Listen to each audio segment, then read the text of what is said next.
прошлом году широко обсуждалось убийство в СИЗО 31-летнего Андрея Брагуцы. Гибель молодого человека вызвала большой резонанс в обществе. Через неделю после ареста молодой человек скончался при подозрительных обстоятельствах, а в свидетельстве о смерти причиной была указана пневмония. Еще одна история 9-летней давности в этот раз затронула Гагаузию. Молодая девушка Евдокия из села Бишалма уехала на заработки. За границей много лет о ней ничего не было известно. Позже ее родные узнали, что она долгое время подвергалась пыткам. Сколько всего жертв пыток в Молдове и куда можно обратиться за поддержкой? Теперь и в Камрате, в столице Гагаузии, будет работать Центр юридической, психологической помощи и реабилитации жертв пыток. У нас присутствует в стране достаточно серьезный феномен иммиграции, и когда люди попадают в ситуации после пыток, в ситуации рабства.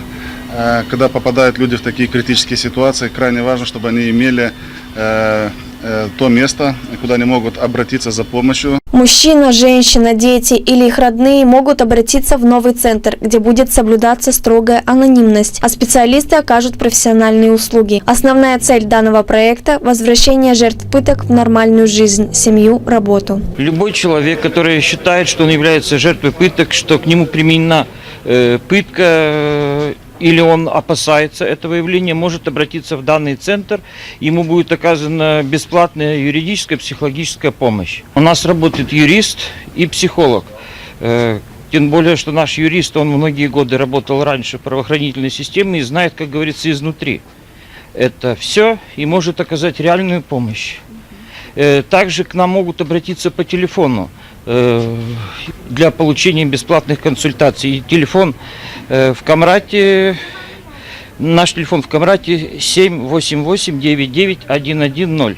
На открытии центра присутствовал народный адвокат Республики Молдова Михай Катарабай, который отметил, что основной задачей омбудсмена является защита прав и свобод человека. Именно омбудсмен посещает те закрытые места, где имеет место быть насилию и пыткам, и ведет наблюдение в этих учреждениях. Молдова проиграла много таких дел как раз по применению пыток в полицейских участках, в тюрьмах реже, но и в других местах.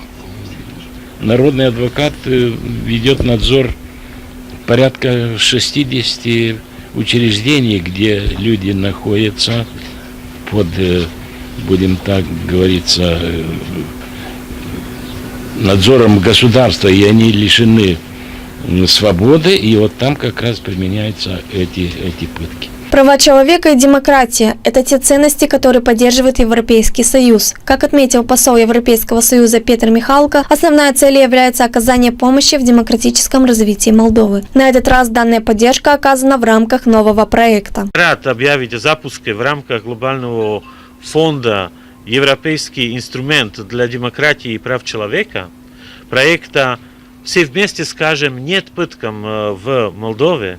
Гражданское общество против пыток», осуществляемого Институтом демократии в партнерстве с медиацентром из Тирасполя, Национальным институтом женщин Молдовы.